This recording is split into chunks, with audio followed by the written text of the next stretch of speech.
Muito bem, estamos ao vivo, direto do Palácio do Planalto, aqui em Brasília, capital federal, no Distrito Federal. Presidente Jair Bolsonaro, muito obrigado pela gentileza de nos atender, a reportagem do Band News TV, pela gentileza com o Grupo Bandeirantes de sempre. Como é que o senhor avalia, até agora, o impacto da crise do coronavírus no Brasil, do ponto de vista da saúde e também do ponto de vista da economia? Do ponto de vista da saúde, não temos informações que qualquer pessoa tenha falecido por falta de UTIs ou de respiradores. Então, o governo federal abasteceu estados e municípios com recursos mais do que suficientes para que esse problema fosse atenuado. Obviamente, os números não dizem com a realidade. Temos informações do Brasil todo que muita gente falece com várias comorbidades e, entre elas, a Covid. E entra nessa estatística com Covid apenas. Isso não ajuda para que nós tenhamos uma numeração perfeita do que acontece para que possa tomar outras iniciativas. Agora, deixa bem claro, toda a política de fechar comércio, de isolamento, de fechar praia, de privar de liberdade das pessoas, é exclusiva dos governadores e prefeitos. O governo federal não tem qualquer ação nessa questão.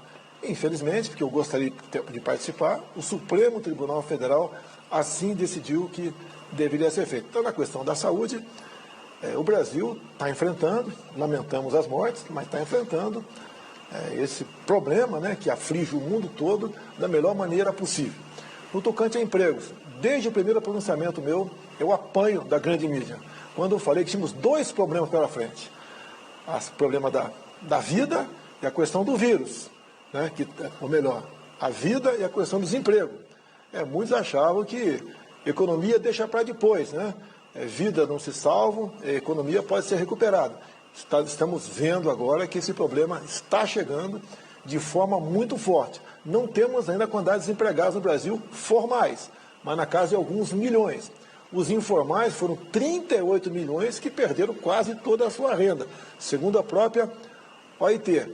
E estamos enfrentando isso como? Com auxílio emergencial, no primeiro momento, que deve ser prorrogado por mais duas parcelas, não de 600, mas um número um pouco menor, e cada parcela se gasta em torno de 50 bilhões de reais. Não é que eu não queira, é que a nação não suporta isso daí.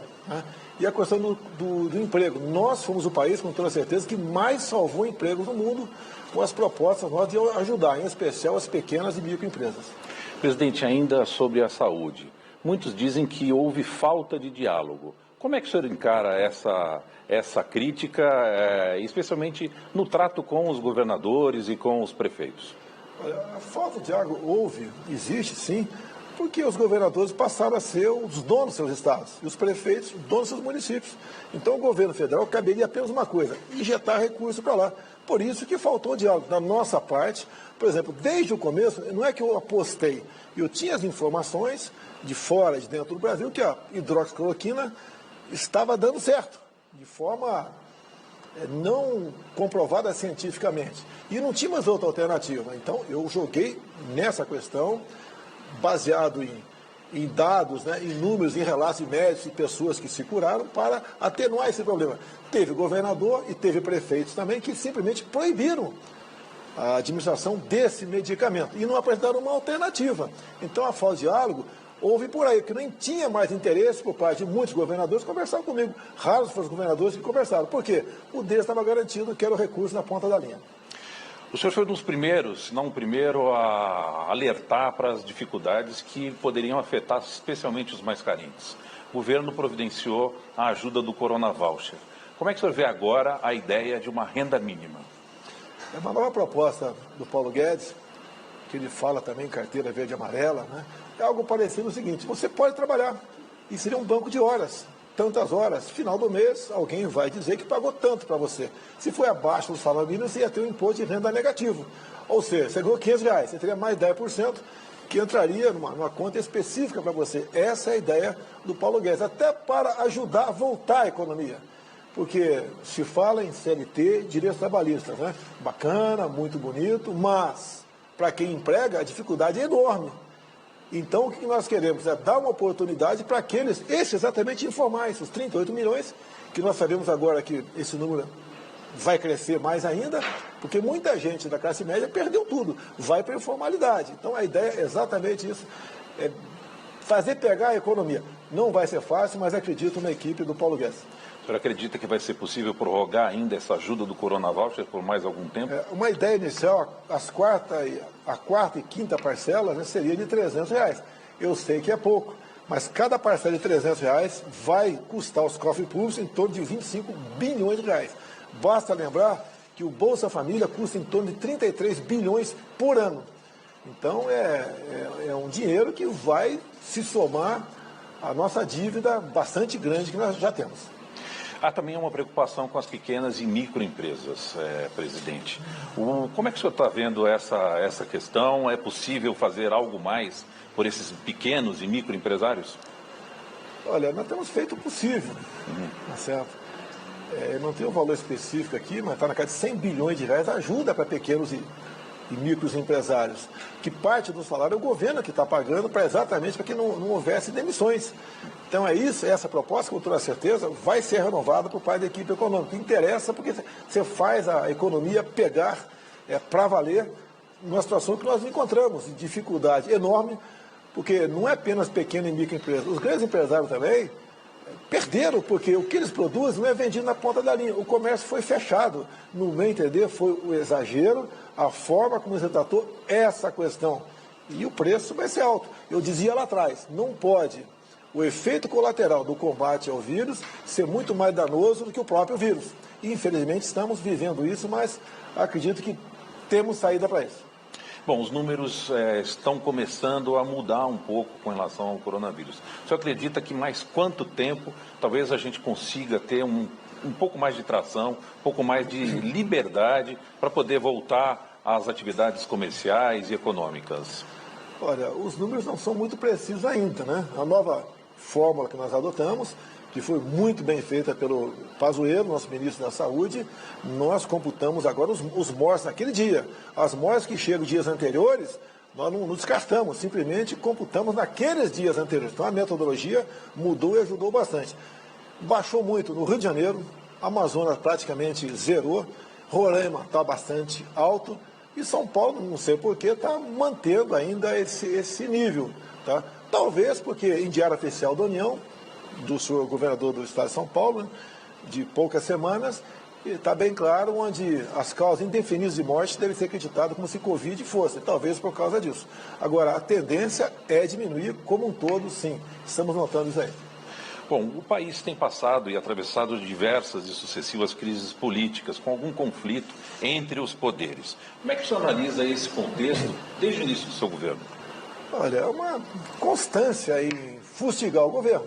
Uma constância. Sempre temos algum problema. O último agora, estou sendo julgado no TSE, acredite, tem que saber o motivo, né? Por que está sendo julgado no TSE? Um site, em setembro de 2018, antes das eleições, que era mulheres contra Bolsonaro, entrou lá um hack e botou mulheres com o Bolsonaro. E ficou assim por 24 horas.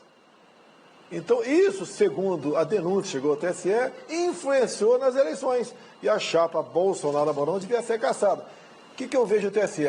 É uma denúncia que não devia ser aceita, mas está sendo julgado se esse processo continua ou não. Como o senhor vê a articulação com o Congresso Nacional? É também uma fonte, às vezes, de controvérsia. A recente indicação do deputado federal Fábio Faria se encaixa num esforço de articulação com o Congresso Nacional? Como é que o senhor avalia esse quadro? Não, primeiro, como eu não tinha essa articulação, a imprensa toda batia em mim, que faltava o diálogo. Quando comecei a conversar com parlamentares, líderes de outros partidos, exceto da esquerda, começaram a me acusar de fisiologismo. Nós não entregamos, ninguém do dito Centrão me pediu ministério, estatais ou banco oficiais. Então, estamos mantendo o nosso compromisso de campanha e assim está sendo feito e nós conseguimos nos aproximar desses partidos, agora sou acusado de fisiologismo. O tocante é o Fábio Faria, é meu amigo, um amigo particular de algum tempo.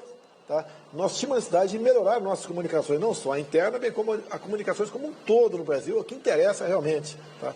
E foi assim, nós resolvemos tirar uma parte da Secretaria de Governo, do Ramos, né, e uma parte do Ministério de Ciência, Tecnologia e Comunicações, do Marcos Ponce, e criamos esse Ministério das Comunicações, que começa não só com um orçamento grande, bem como com muitas atribuições. Então, o Fábio Faria foi, como sempre, na minha cota pessoal, para ajudar as comunicações.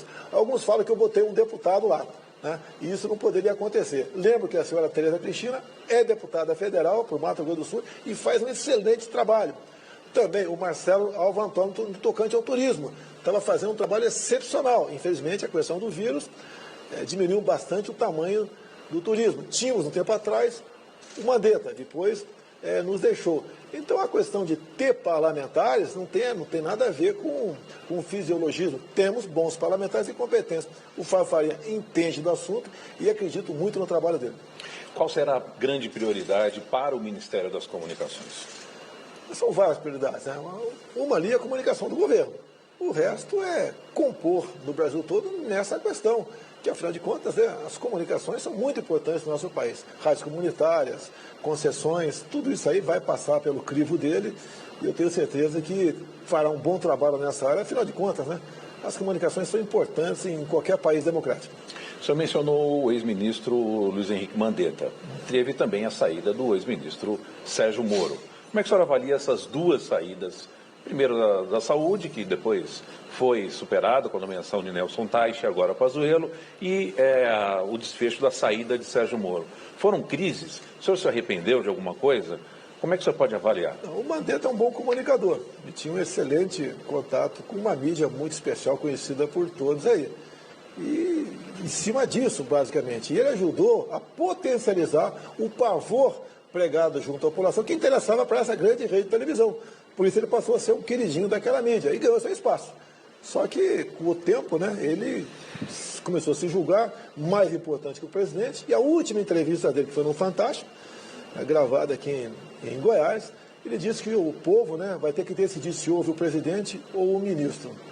Aí foi um ponto final, game over para ele, vai ser feliz na sua nova função. Veio o Teich, ficou 30 dias por questão pessoal, resolveu nos deixar. E o Jean Pazuello está fazendo agora um brilhante trabalho na saúde. Quanto ao senhor Sérgio Moro, era uma pessoa muito ele, né? Muito ele e mais ninguém.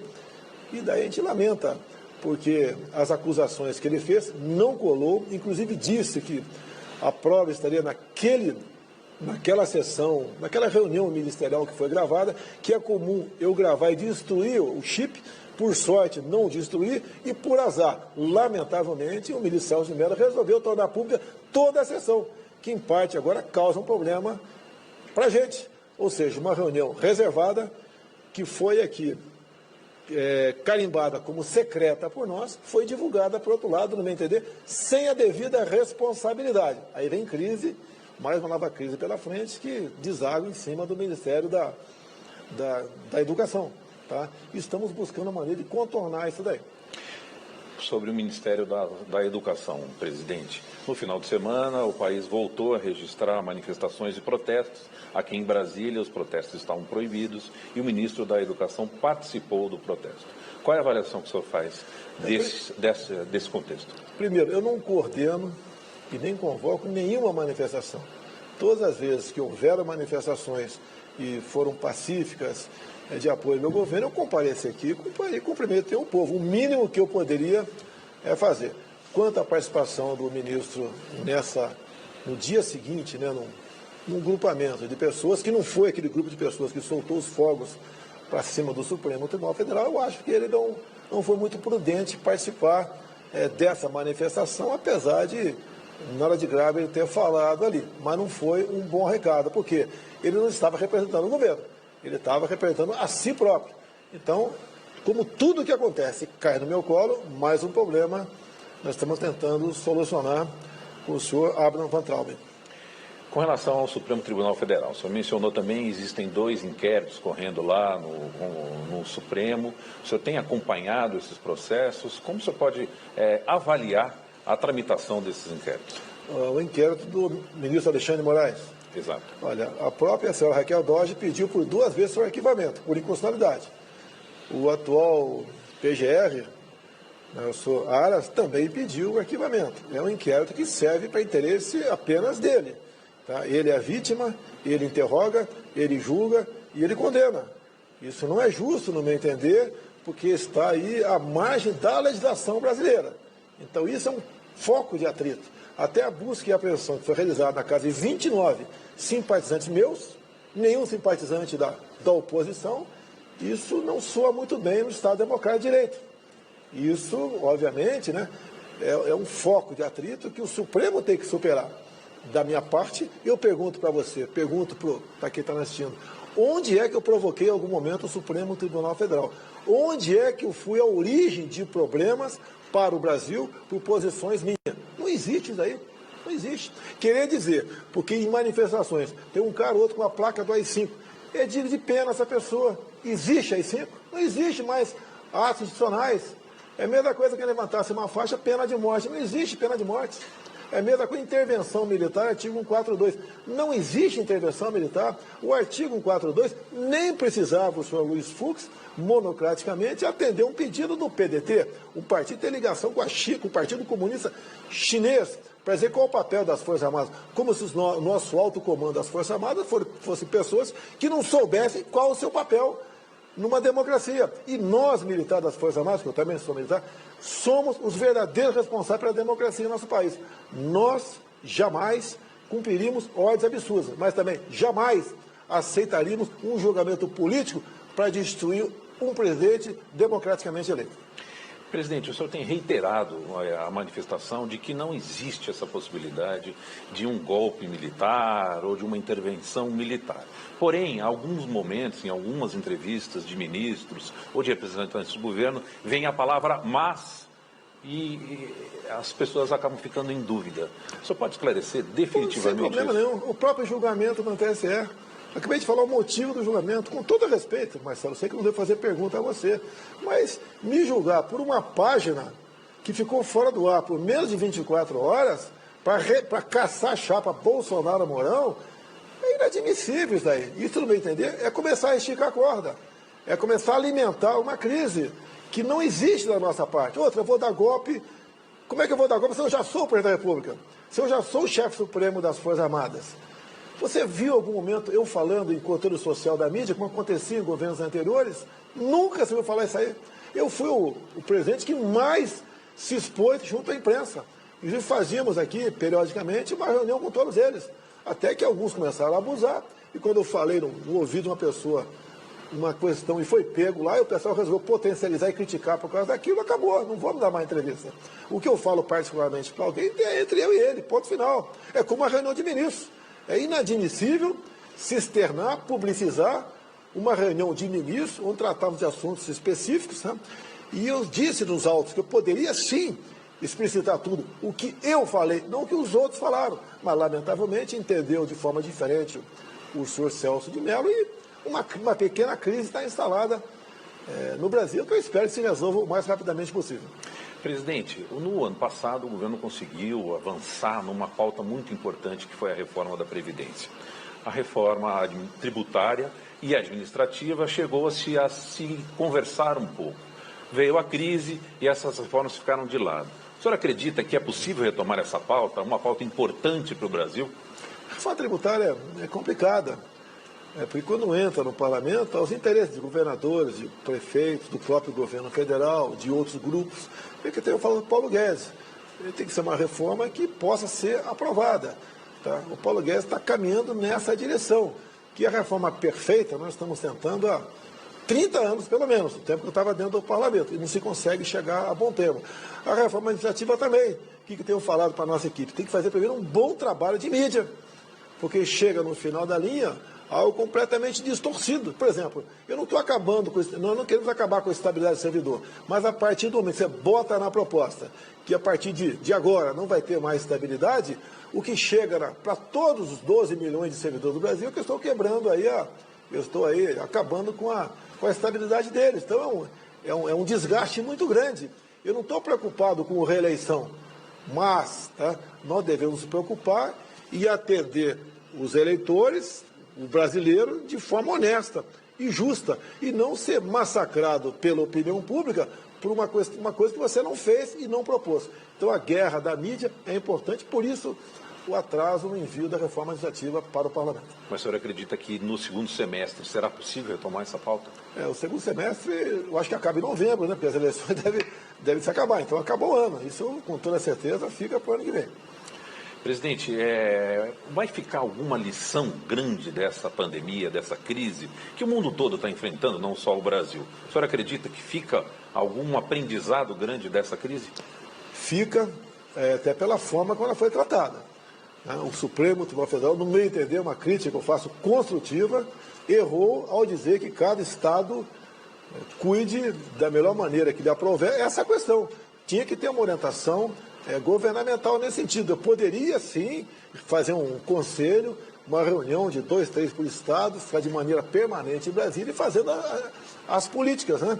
E isso poderia ser feito. Você pode ver a própria maneira de cada governador comprar respiradores mundo afora, como São Paulo agora parece que está comprando da Turquia, outros compraram da China, outros de outros países, isso não caiu muito bem, até porque a Polícia Federal está agindo, está encontrando problemas e tem gente se complicando tocante a isso. Deveria estar sob nossa orientação isso aí. Tá? Então isso é uma questão. E a outra, como o próprio governo americano disse, não podemos depender, né, de certas coisas vitais de apenas um país. Por exemplo, a cloroquina, né, o insumo para ela, dependemos exclusivamente da Índia, graças a uma amizade, uma consideração, porque eu estive na data magna da Índia em janeiro desse ano. Só um chefe de Estado é convidado, né? Tivemos o beneplácito aí do governo indiano e nos mandou uma quantidade suficiente de insumos que deu para garantir está dando para garantir a nossa produção de hidroxicloroquina. Agora, devemos buscar insumos em outros países. E parece que um país da América do Sul também tem isso. Então, e outra coisa, você tem que, certas coisas, você fazer, não tem que depender lá de fora tudo. Não podemos ter um país onde, prioritariamente, em grande parte, se preocupa apenas com os commodities. Nós temos que nos industrializar, dar mais atenção ao Ministério da Ciência, Tecnologia e Inovação para aplicar nessa área, para o Brasil poder realmente sair, né, da dependência que temos em muitos de outros países. Bom, o senhor mencionou a Polícia Federal. O senhor está satisfeito com o arranjo que acabou ficando na nomeação do diretor-geral, enfim, de como a Polícia Federal está posicionada? Está bem encaminhado isso? Primeiro, no meu entender, foi uma brutal interferência no Supremo Tribunal Federal na escolha do diretor-geral. A argumentação é que é meu amigo. Eu o conheci depois do segundo turno das eleições de 2018. A amizade que aconteceu ali foi natural. Foi natural, é o meu segurança, eu tenho que conversar com ele, tomava café com ele, etc. Agora, tem ministro aqui como o Ramos, eu o conheço, é meu amigo desde 1973. O próprio Fábio Faria. Então também não poderia ser nomeado. Mais uma brutal interferência do Supremo Tribunal Federal no Executivo. Tá? Não podemos realmente concordar com isso. Acho até que em algum momento eu estou sendo paciente e complacente demais. Tá? Não quero dar soco na mesa e afrontar ninguém. Agora, a gente pede sempre. Não afronte o Poder Executivo. Nós não queremos medir força com ninguém. Nós queremos administrar e conduzir o Brasil a um porto seguro, que afinal de contas tem muitas incertezas no ar, tá? Que se nós, por exemplo, não estivéssemos dando aí os R$600 por mês, tá, a esses mais humildes, poderíamos ter problema seríssimo de ordem social no Brasil. Presidente, nós estamos chegando a 1 ano e meio do seu governo. Qual é a avaliação geral que o senhor faz? Foi possível encaminhar as pautas para a qual o senhor se candidatou, se elegeu e teve quase 60 milhões de votos? Deixa eu aproveitar e fazer campanha aqui agora, né? Não é campanha antecipada, não, né? Eu tenho um sonho. Tá? Não é fácil a minha vida, não estou reclamando. Sabia, em grande parte, do problema que enfrentaria pela frente. O parlamento, o judiciário, o sindicato, né? Mas qual é o grande sonho? Se a gente continuar razoavelmente bem, nós temos como em 2022 buscar fazer uma grande bancada de parlamentares e senadores, tá certo? E realmente botar em prática o que nós devemos fazer para mudar o Brasil. Alguns querem que eu mude o Brasil em 1 ou 2 anos, como me cobrem recentemente nas mídias sociais. Você não vai fazer nada, mais uma que acontece contigo, prenderam não sei quem, o que você vai fazer? O pessoal tem que ter paciência. E eu não tenho como bater no peito e eu agora vou, o que eu fizer é certo, isso não é democracia. Eu acredito na democracia. Vou lutar com essas armas, apesar de alguns outros colegas, poucos, né, não usam essa arma para fazer política ou para atingir o seu objetivo. Vale a pena o sacrifício que eu estou tendo. Agora, minha família sofre e muito com isso, mas acho que vale a pena para o futuro dos meus filhos e netos. Posso entender, então, que o senhor se candidata à reeleição em 2022? Eu não quero descartar isso daí. O que eu falei lá atrás é que eu não disputaria uma reeleição caso fizesse uma boa reforma política, como, por exemplo, reduzindo o número de parlamentares em todo o Brasil. Como isso não está previsto acontecer, uma possível reeleição a gente não descarta, mas não vive em função disso. Eu agi dessa maneira enquanto parlamentar e sempre falei para os meus colegas parlamentares, se você se preocupar com reeleição, você está fadado ao insucesso, porque você acaba sendo o bonzinho, aquele que diz sim para todo mundo. E o sucesso da política é saber dizer não. Presidente, para encerrar, preciso informar o senhor que no próximo dia 22 de junho chega o canal AgroMais, um canal 100% dedicado ao agronegócio brasileiro, que vive um momento excepcional. É o setor da economia brasileira que, ano após ano, tem crescido de forma sustentável, respeitando o meio ambiente. E o senhor até mencionou o trabalho da ministra Tereza Cristina. O senhor pode oferecer uma palavra para nós sobre essa iniciativa de lançamento do canal AgroMais? Primeiramente, lá atrás, né, eu dizia que seria muito bom se nós fundíssemos o Ministério do Meio Ambiente com a agricultura. Depois eu vi que seria um peso muito grande. E voltei atrás. Tá? E o casamento, Tereza Cristina com o nosso ministro Ricardo Salles, perfeito. O homem do campo, né, não está sendo importunado. O homem do campo está tendo segurança na sua propriedade. Nós somos amigos dos índios, mas tínhamos uma indústria da demarcação em terras indígenas, assim como outras indústrias de demarcações de parques nacionais, área de proteção ambiental, que são importantes, sim. Mas hoje, em torno de 60% do território brasileiro já é protegido. 14% para indígena. E aproximadamente 27% apenas do nosso território, nós ocupamos para pecuária e para agricultura. Então o Brasil está indo muito bem. E temos uma grande área pela frente, a região do Mato Piba, para nós aqui desbravarmos aqui naquele miolo mais ao leste do Brasil. Então o Brasil está indo muito bem e, em grande parte, graças ao agronegócio. Afinal de contas, se tudo parar, você pode sobreviver. Mas se algo do campo não produzir, nós pereceremos. Você acredita que o agro vai crescer ainda mais? Vai crescer mais. O mundo cresce na casa de 70 milhões de habitantes por ano. Tem países que procuram diversificar suas importações, como tive no mundo árabe. Eles estão intensificando o comércio para conosco. Você não pode depender de alimentação só de um país. Afinal de contas, pode ter uma crise naquele país, uma crise política, uma crise social, ou uma crise que venha da questão ambiental e faltar alimento para aquele país. Então, o Brasil é um país que desperta a atenção do mundo todo. E nós estamos investindo muito bem nessa área, também através da infraestrutura, junto com o nosso ministro Tarcísio de Freitas, que conclui até o final do ano que vem a ferrovia Norte-Sul, que você pega lá do Maranhão, Tocantins, Goiás e São Paulo. Ele conseguiu, junto com o nosso ministro Augusto Nardes, do TCU também, desregulamentar, vamos assim dizer, a malha paulista. São Paulo vai ganhar muito com o trabalho do taxista. O agronegócio, muito também. E nós podemos, obviamente, está prevista a ligação com o sul do Brasil. Então o país está indo muito bem. O Tarcísio fazendo um excepcional trabalho nessa questão, nos portos também. Os nossos portos têm batido o recorde de exportação. As pessoas são escolhidas de forma técnica para essas áreas. Então o Brasil tem tudo para dar certo. E o agronegócio é a locomotiva da nossa economia. É uma grande bandeira para o Brasil no exterior, Sim. presidente. O senhor esteve na Índia, esteve na China, e me parece que com os Estados Unidos a conversa também é importante nessa área, não? É uma certa concorrência nossa com os Estados Unidos, né? Então, com a Índia, tem 1 bilhão e 300 milhões de habitantes. Eu tenho uma pergunta no ar, né? Por que na Índia o número de mortes foi lá para baixo? Lá é o país onde se tira o insumo da hidroxicloroquina. Então, eu pedi para o nosso embaixador dar uma olhada lá e ver o que o governo Modi fez para que a taxa de mortalidade fosse lá embaixo. Se for a hidroxicloroquina, nós sabemos que aqueles aqui no Brasil, aqueles governadores que proibiram que fosse ministrada a hidroxicloroquina, tem a sua parcela de responsabilidade nesse número de mortes. O governo federal está isento no tocante a isso. Mas a Índia, existe sim um grande interesse nosso na questão do etanol e açúcar, né? E a Índia é um grande produtor disso aí e interessa por parte deles a tecnologia do etanol. Tivemos lá há pouco tempo, foi em janeiro, se não me engano, tratamos desse assunto. Agora, falta uma maior efetividade nisso, tendo em vista a questão do coronavírus, que dificulta essa troca de mercadorias, né?